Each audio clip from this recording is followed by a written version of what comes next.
Assalamu alaikum. As somebody who has also fasted on Yom Kippur for his entire life, I know is imperative and how you feel at this moment after a day of fasting, both renewed and strengthened. It's an honor for Amy and I to host this dinner. As you know, my name is Ram. It comes from the back of Abraham, in the same way that Rahim comes from the back of Abraham.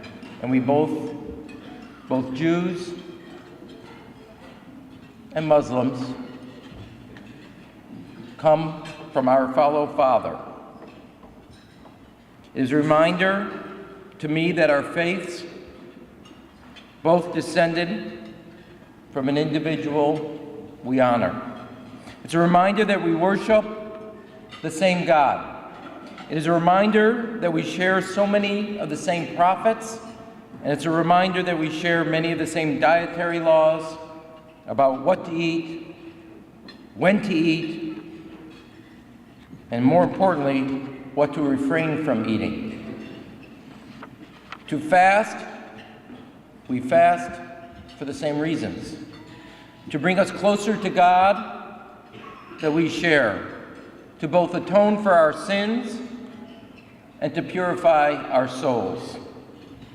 In Judaism, our fast ends after Yom Kippur, after 10 days of the period of awe. It is a time for introspection, reflection, and reconciliation. And while our prayers may be individual, both the Jewish and Islamic faith stress the importance of praying and worshiping together among family and friends, and ultimately a community of fellow believers. We are here tonight because we know that faith and family and friendship are what bring us together.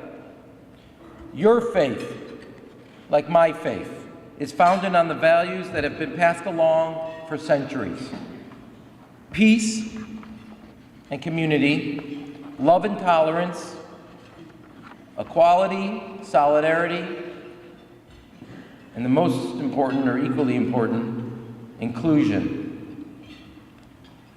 These are the values also that identify who we are as Americans also. And too often, of late, our faith and those foundations have been tested. Day after day, some at the highest levels, a nation that will always be a beacon of hope, tolerance, and freedom. Some have questioned whether that is who we are. And I would like to say, we will never turn our back on our common humanity and our shared values.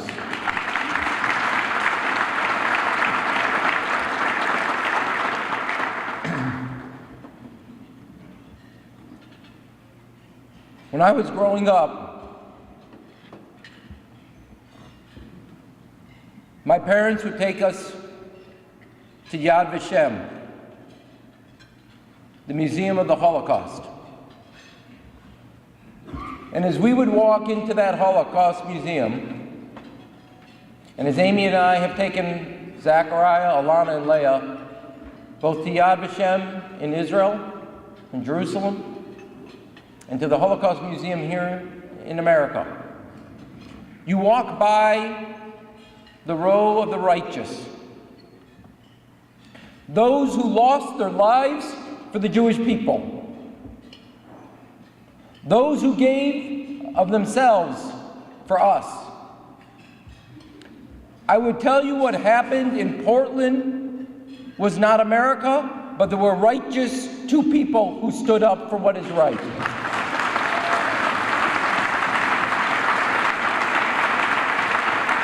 When a synagogue in Chicago was defamed, those of many different faiths came to a place of worship. They are the righteous among us.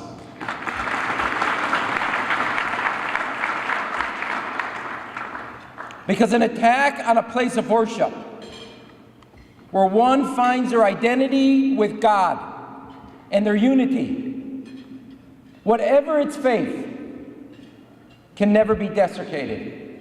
And I would say Chicago never stood taller when Catholics, Christians, Muslims, people of all walks of life and all faiths came to that synagogue to say, never again, not here, not in our city, not in our home. Hate does not have a home in Chicago. It does not exist. It does not exist in our hearts, and therefore cannot exist in our city. And I do believe firmly, and I want to reassert, that America and the promise of America is the possibility of Chicago.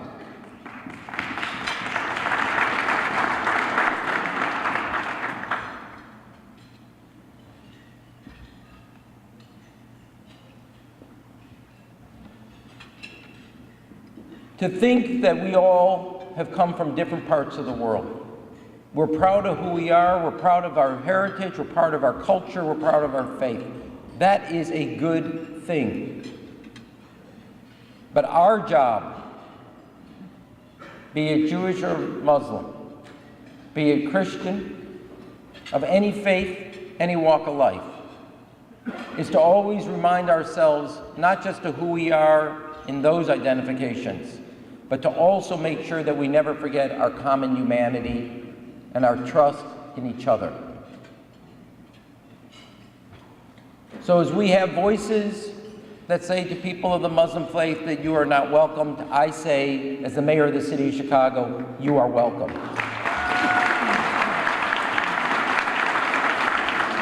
As there are voices who can make people of the Muslim faith feel isolated, I want you to feel embraced in a culture of love and acceptance.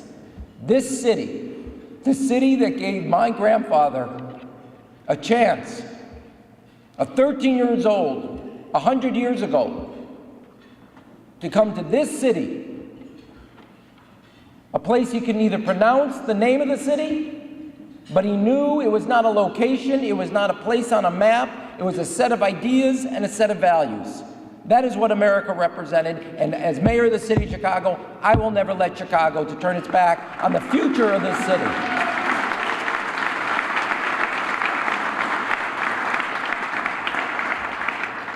And so I say to you, it is one thing to be a sanctuary city, like a place of worship is sanctified. But to me, that is not good enough. We are a welcoming city. Your journey may have been from Poland or Pakistan. It may have been from Ireland, India, or Israel. And it may have been from Mexico or Moldova, where my grandfather came. It may have been across the Atlantic, and it may have been across the Pacific, and it may have been across the Rio or up the Mississippi. But Chicago stood as a beacon in all those journeys. A beacon that the children, your children, my children, and our grandchildren, that tomorrow could be better today if we respect hard work, faith, community, and family, and strive to give our kids what we did not have. So as you spend the days until June 24th, each day in a moment of awe, touching spiritually and getting closer to God and God's intention for your work here on earth, I want you to know that your city prays alongside you. Your city will walk your journey of reflection, of introspection, and His reconciliation. In your city, we want you not just to be welcome, but to call Chicago home. Thank you, and God bless you.